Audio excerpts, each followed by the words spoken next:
Good day everyone. Welcome to Fu Yabing Museum. I'm Jade Valentin together with my partner Elijah Atienza, and we're excited to share what we've been working on. Fu Yabing, a 105-year-old National Living Treasury who is a master of Tabih weaving, is well known throughout the world for her proficiency in the art.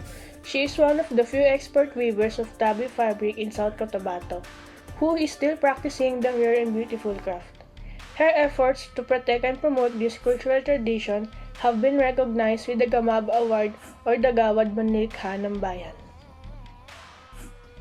She was a skilled practitioner of Mabal Tabi weaving, a customary ikat made from the distinctive abaca fibers of the Blaan people. In Blaan, Mabal signifies weaving and Tabi is the word for the finished textile. Tabi can be worn as a skirt or blouse or used as decoration. These items are pricey in spite of their beauty and originality. The price of a little tabi is 6,000 pesos, whereas the larger. She was raised in Amguo, where the natives spoke Blaan, their native dialect, to distinguish minute differences between the plant and animal life. This community once thought that Fu Yabing lived in a place that fostered creativity and talent, and that the forest was full of possibilities. To make ties, Fu Yabing would labor with plants. Lutja, a fiber plant, was formerly widespread in Mindanao's woods but is now extinct as a result of the devastation of the forest. These are the milestones of Fu Yabing. Her works have been exhibited at the WOW Mindanao Tourism Expo in Davao last 2004 and the ASEAN Traditional Textile Symposium at the Cultural Center of the Philippines last 2009.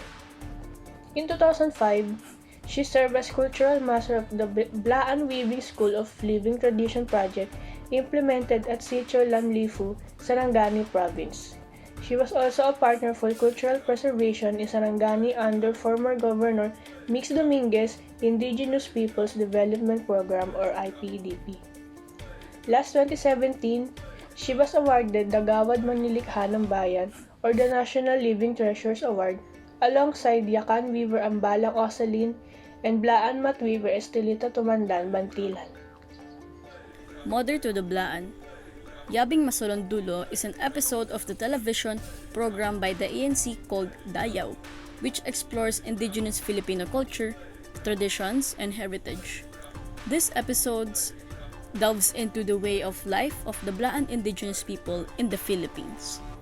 It introduces us to the people of their tribe, where they primarily started their population and their cultural significance in the Philippines. In the documentary, it is mentioned that the Blaan people reside in the provinces of Sarangani, South Cotabato, and Davao del Sur on the islands of Mindanao. This episode also explored the cultural practices and traditions still present in the Blaan community, including their rituals, ceremonies, and celebrations. Important work is taking place.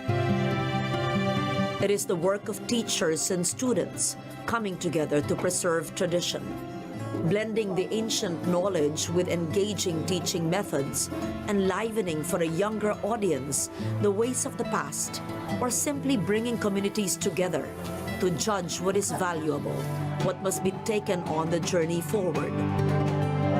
In this season of Dayaw, we visit the schools of living traditions to listen to the voices of those who have made it their mission to preserve cultures, to see in the eyes of the young a world that they will gladly inherit, preserve, and pass on.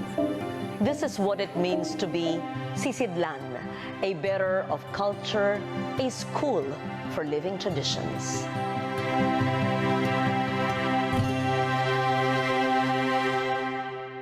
Fu is a Balaan honorific title that denotes the rank of a wise and respected elder. It is a title that has been bestowed to many elders of the Balaan people, now dwelling in Polomolok, South Cotabato. It is an honorific rightfully bestowed on Yabing Dulo, a 105-year-old matriarch who is a healer, a medium, and a matriarch. She is also a master weaver and dyer of abaca. Her mastery is ikat, that complex method of weaving that combines three important aspects: First, an encyclopedic knowledge of the forest and its products. Second, a precise skill that turns these products into woven textile. And the last, a memory committed to the myths, the motifs, the symbols of our people. Fu Yabing Dulo has all three and much more. Thus, she was awarded the distinction of becoming a Gawad sa Manlilikha ng Bayan awardee, a Gamaba. Manlilikha ng Bayan, ang pangalang Yabing Masalon Dulo, Blaan Mabal Tabih.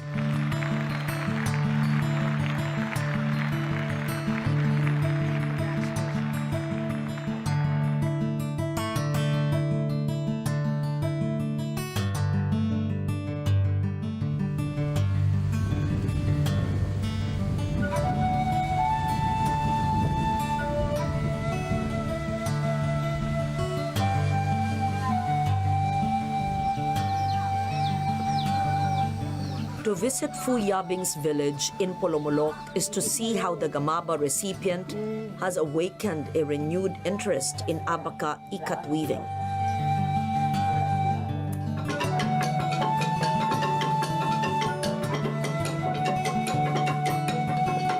Dayaw's visit was also an occasion to witness the love and respect that family, kin, and village bestowed on their beloved Fu.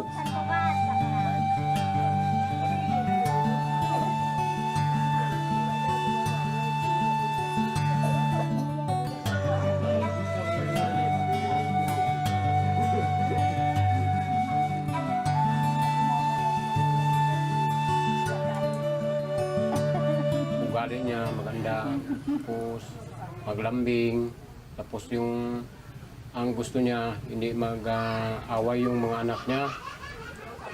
Tapos kung may mga pagkain na mabuting pagkain, gusto niya kung anong pagkain dyan, para sa amin, iniwan niya. Matanda na siya, pero pasalamat namin sa Diyos na siya bilang kahit matanda, pero parang malakas din ang sarili niya. Yan, pero ngayon na gusto namin na kahit anong layong lugar pumunta rito kay nanay at sa amin din kami sumunod sa kanya.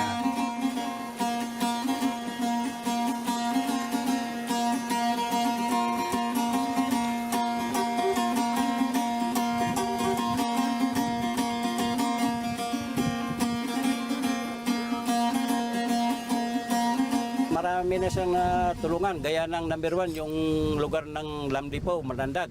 Siyang una-una doon nagawa ng kwan. Kumbaga, anong sa inyo yan, ma'am? Siyang professor, kumbaga. Nagturo siya sa Malungon, saka sa barangay namin. Pati na rin po dito sa community ng Purok Coramguo. Dahil mas unahin niya po turuan yung mga tao dito sa community para mas mapadami, mapaipasa niya po sa mga apo niya at kamag-anak niya yung kanyang weaving paghahabi na talento.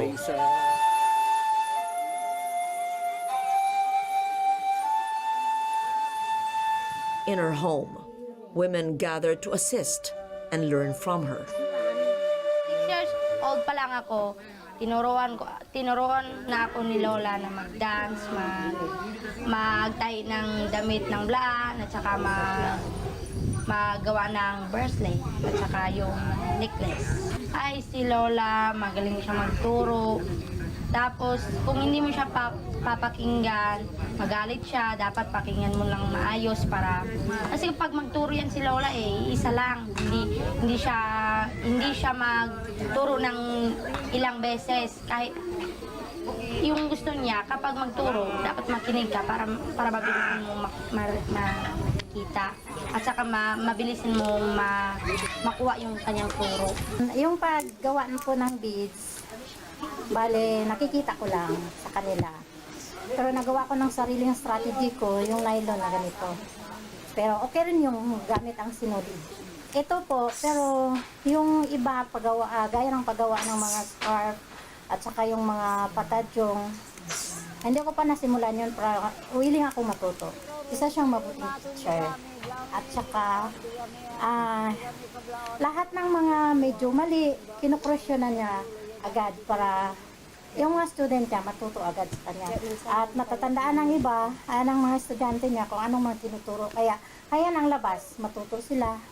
At yun nga, si Lola ay very important. At mahal namin siya.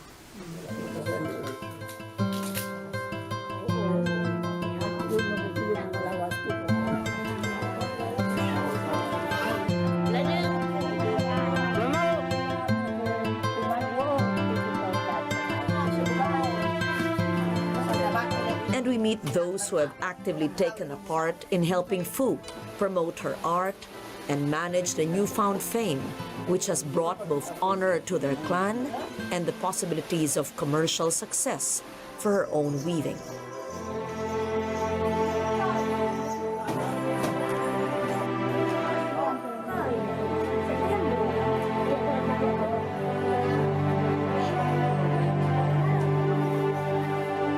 So bilang apo niya, nakitaan namin, sobrang masaya kami dahil nabigyan siya ng parangal dahil po sa kanyang karunungan.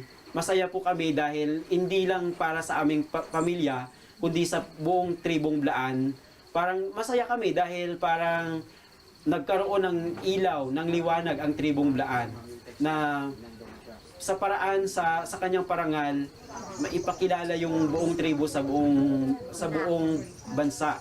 Magaling talaga sa gawang kamay ng tribong Blaan, lalo na sa paghahabi. Si Lola po ay malaking karangalan sa amin dahil po ay nabigyan po kami ng opportunity na magaya po namin yung kanyang kaalaman. Tulad doon sa pagwiwib niya, pagtatahi, paggawa ng mga beads accessories, sa paggawa din ng Blaan basket. Saka sa music din po. Pati na rin po sa pag-uugali, sa paghalubilo sa ibang tao, yun po ang natutunan namin sa kanya.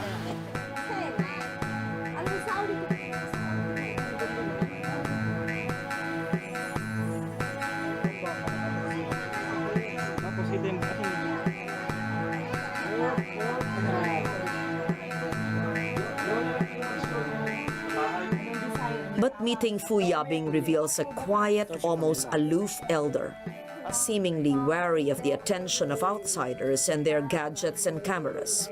She must have been wondering why, despite her award, we seemed so interested in her.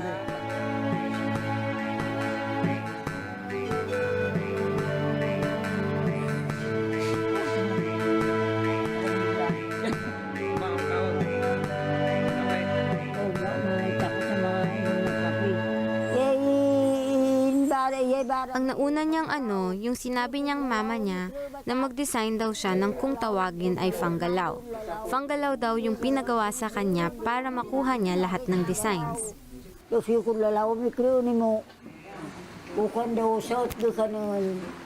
Ang iniisip niya, ma'am, siya lang yung parang binigyan ng love, tapos parang walang maibigay in return.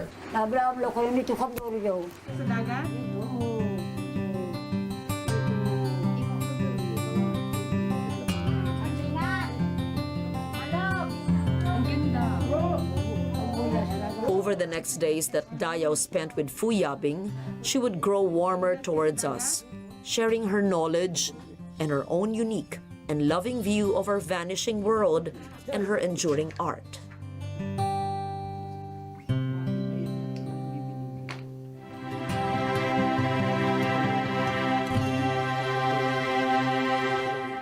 Love your hair but still hiding the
Word for the fiber, scientifically known as Musa textilis ni. To the majority of Filipinos, this fiber is simply called abaca. Abaca used to grow wild in the forests of Amguo, the hamlet where Yabing Dulo was born some 100 years ago. It was from her mother and her kinswomen from whom she learned to weave on the backstrap loom. We think of weaving today as simply a process of putting warp and weft together to produce a textile. But for many animist peoples, the process begins in the forests or the plantations where the abaca trunks must be cut down, the fibers gathered and processed.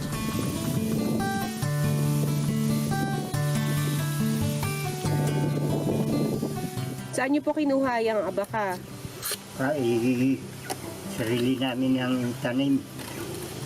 Tataniman namin. Dali noon, ganito naman ang produkto namin.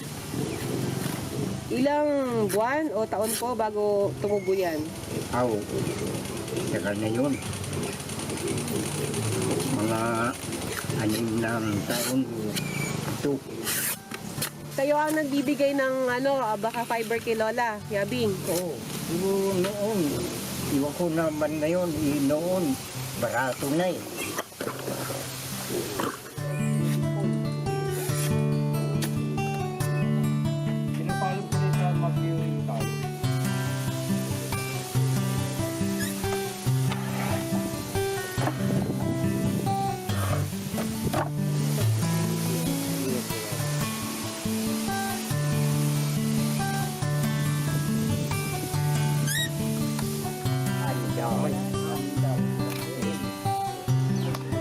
The use of organic dyes is another aspect of Fu Yabing's art. As a young girl in Amguo, she learned the plants and herbs, their relationships to the climate as well as to other plants.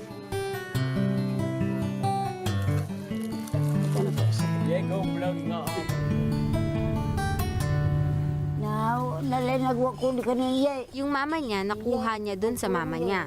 Tapos siya, nakuha niya sa mama niya. Yung design.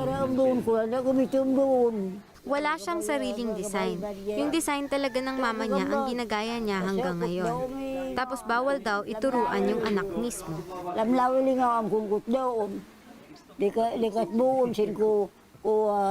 Kung mabilis ka daw mag-weave, ma'am, matatapos mo yung isa sa isang linggo. Pero kung hindi ka naman mabilis, nasa 2 linggo bago matapos.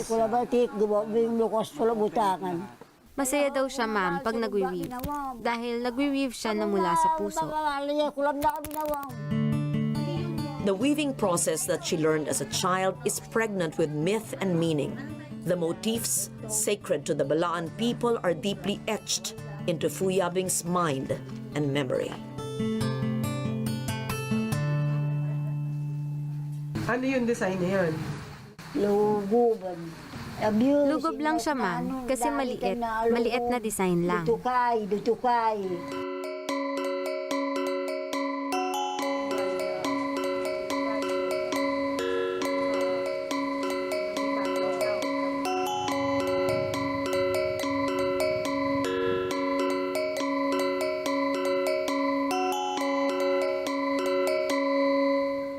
Despite the encroachment of Catholic fundamentalism, which began when Fu Yabing was a young girl, and which has made many converts among her kin and village, Fu Yabing and her husband have remained deeply animist.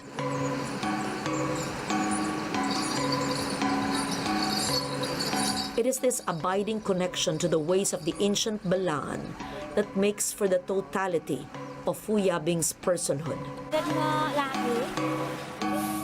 Her being a weaver is not separate from her being a biologist who knows the forests and its fruits and herbs.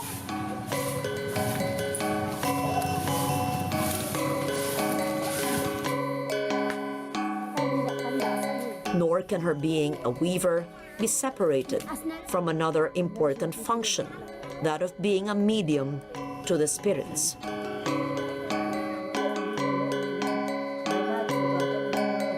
The weaving process itself is guided by ritual. Here she presides over the rites preparatory to weaving. Tingnan bisa bukan siya kami yan po di kan po wala nito. Leading a group of younger weavers into the river to seek the blessing and guidance of the spirits.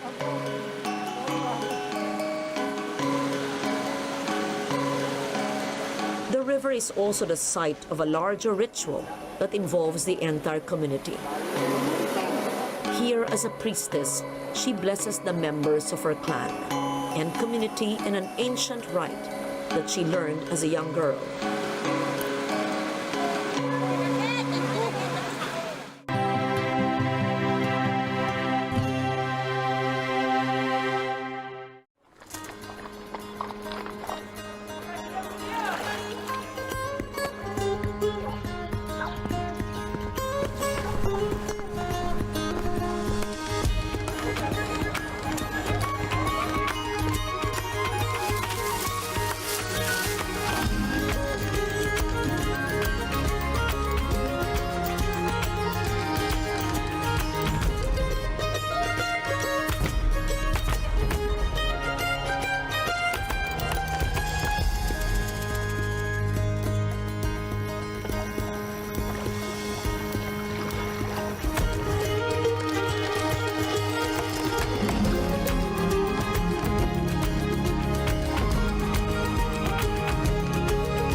What challenges does a traditional artist like Fu Yabing face when accorded the distinction of Gamaba awardee?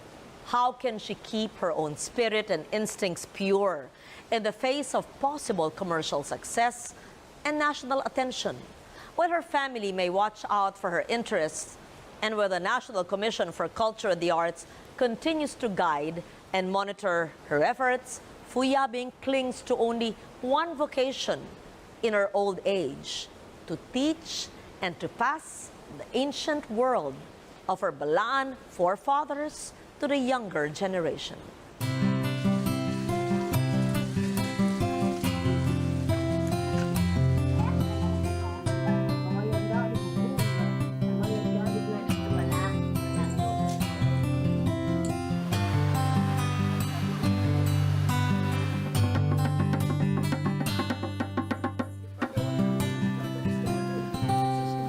Ako po yung first na kasali sa student ni Fu Yabing. Malaki po ang natutunan ko kasi first na pagsama namin sa kanya para magbuo ng grupo. Kahit mahirap, ma'am, pinilit namin magsama kasi para gusto namin matutunan lahat. Unang-una, nagsama kami magtumba ng abaka kasi andun pa kami sa Kalyong noon. Yung first namin na 2013 pa, andun kami sa Kalyong. Maliit pa lang yung anak ko, nagsama pa rin ako kasi nasa isip ko para matutunan ko lahat ng ginagawa ni Fu kasi matanda na siya para mas transfer sa amin ang galing niya. Ang natutunan ko po kay Lola yung pagbibids din po. Kasi po, nung time nagwawalis po kami doon, naglilinis kami, kinuha niya yung kamay ko, dinala niya ako doon sa bahay niya. Sabi niya, ito tahiin mo, tapos hindi pa naman ako marunong. Sabi niya, sige lang, kaya mo yan. Kaya kinaya ko po hanggang nakuha ko na yung design niya sa ng beads. Kaya po, ito si Lola, nagpapasalamat din po kami kasi hindi din siya nagsasawang tumuro sa amin. Ituloy namin ito para makilala kami ng isang tunay na Blaan. At saka si Auntie Yabing, gusto namin po ituro niya sa mga bata lahat yung mga talento niya. Baka gumawa baka sa sunod na araw, baka kinuha ng Panginoon wala na kung hindi na itinuro sa mga bata. Gusto namin lahat ng mga taga rito at taga roon sa amin sa Kalyong, itinuro niya, ma'am. Kanduf to ni mo ko na di. Yununat mabang dito kun. Tason nabang ko dito. Abyo nililabib tutong. Ang sabi niya sa mga estudyante niya, dapat ipagpatuloy nila daw na tumulong sa kanya. Di daw tulad nung unang panahon na walang tumutulong. Tapos yung mga gawa nila parang ano lang, palitan lang. Palitan lang ng gamit, hindi nila binibenta. Pero ngayon, madami nang nagkakagusto para ipagawa sa kanila yung gustong tela. Tabog na ito. Ito tili mawagbang yun. Na fanduf to ni mo to ni.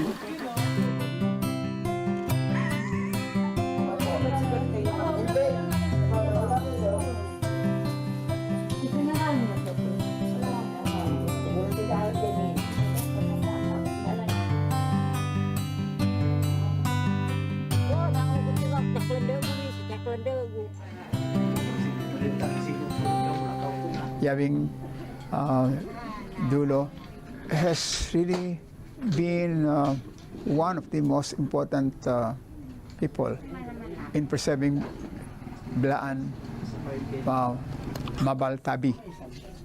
The traditional weaving, similar to the tinalak in the way of working, but this is ikat, no? Ikat weaving.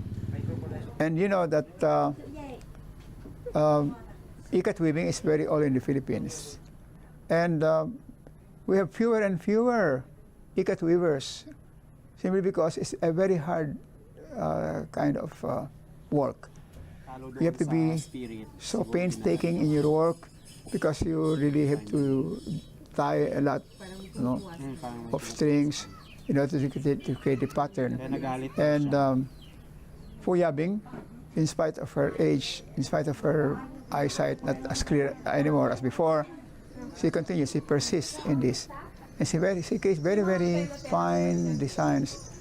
In fact, she is one person who really deserves the award because she doesn't want to adulterate the authentic Blaan designs.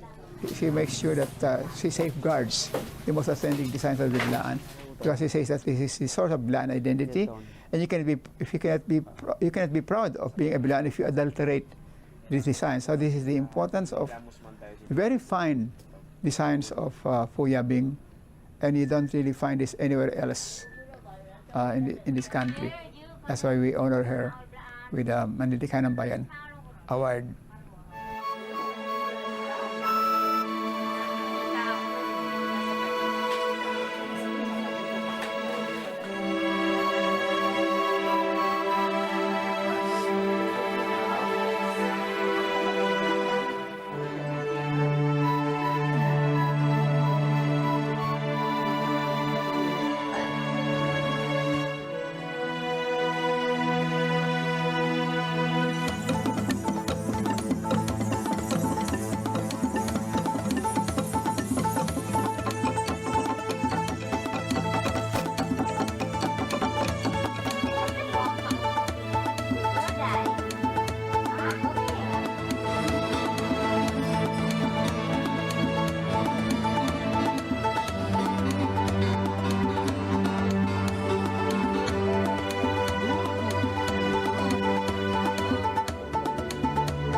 Into the trap of compartmentalizing our Gamaba winners as just weavers or chanters or craftsmen, just as we like to do with ourselves, the people we know.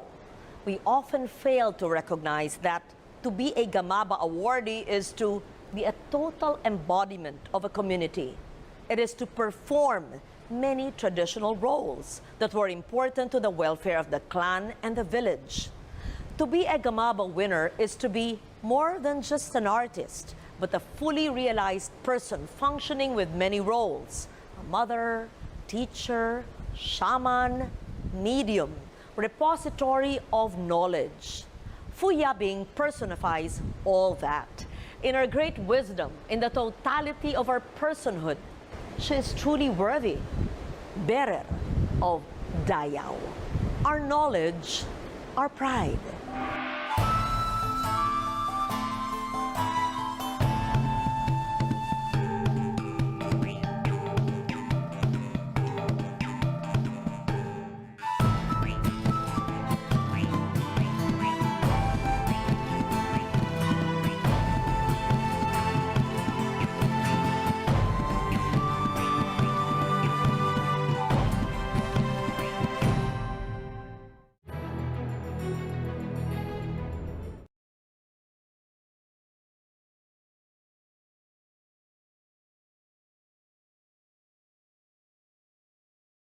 The passing of a great national treasure like Fu Yabing Masalon Dulo also marks a great loss in the Blaan culture and history.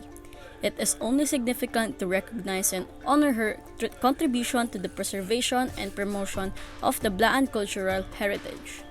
Her passing may have left a great impact on the community, but the legacy that she passed down will endure through the memories of the Blaan community. Her death will not be an end for the community, but an opportunity to reflect on continuing her work for the Blaan tribe. Aldo, naku, malungkot na balita. Nakikiramay po ang Rise and Shine Pilipinas sa naiwang pamilya ng Master Weaver ng Blaan, Tabal, Mabi at Gawad. Manilikha po ng Bayan 2016 awardee na si Fu Yabing Masalon Dulo. Siya po ay pumanaw kahapon sa edad na 106. Siya po ay nakilala dahil sa kanyang mayabong na pamana sa ating kultura.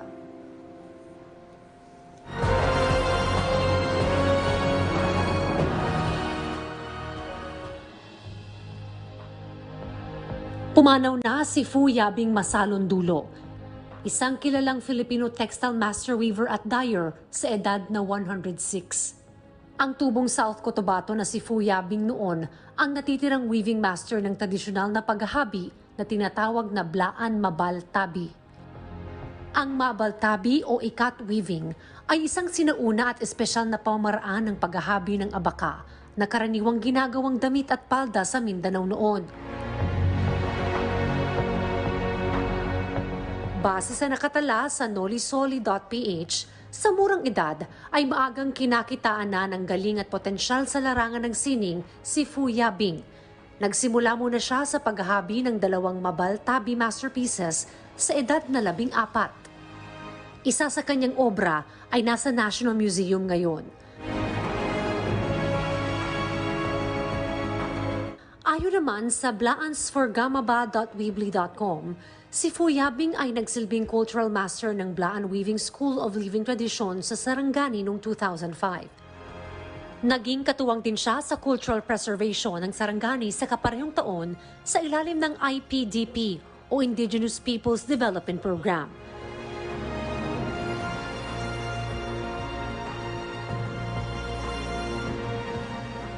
Sa bisa naman ng isang proklamasyon ni Pangulong Rodrigo Duterte noong Enero 2017, isa si Fu Yabing sa 3 pinarangalan ng Manilikha ng Bayan o National Living Treasures of the Philippines for 2016.